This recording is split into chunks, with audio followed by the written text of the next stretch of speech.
অবশেষে বিয়ে হয়ে গেল সায়ন্তন আর খেয়ার। এবার তো খেয়ার জীবনটা পুরো নষ্ট হয়ে যাবে, কেউ আর খেয়াকে বাঁচাতে পারবে না। পুরোটা জানতে ভিডিওতে লাইক দিয়ে চ্যানেলটা সাবস্ক্রাইব করে দেখতে থাকুন।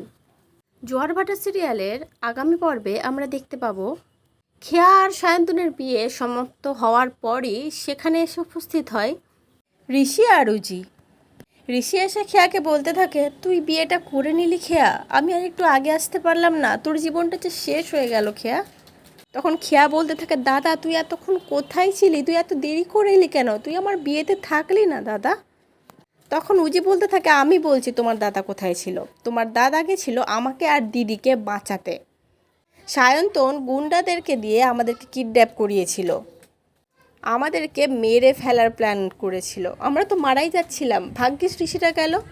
আর সায়ন্তন যে আসল কালপিট সেটা প্রমাণ করার জন্য উজি ওই জুতোটা দেখায়, যেটা দেখে সবাই অবাক হয়ে যায়। আমরা হয়তো ভেবেছিলাম খেয়ার বিয়ের আগেই উজি ঋষি সবাই উপস্থিত হবে, কিন্তু খেয়ার বিয়েটা তো হয়ে গেল, এবার কি হবে? এবার সায়ন্তনের হাত থেকে খেয়া কিভাবে বাঁচবে, উজি বা ঋষি তাকে কিভাবে বাঁচাবে সেটাই দেখার। কেমন লাগলো পর্বটা অবশ্যই কমেন্ট করে জানিও। পরবর্তী আপডেট নিয়ে তাড়াতাড়ি আসছি। ধন্যবাদ।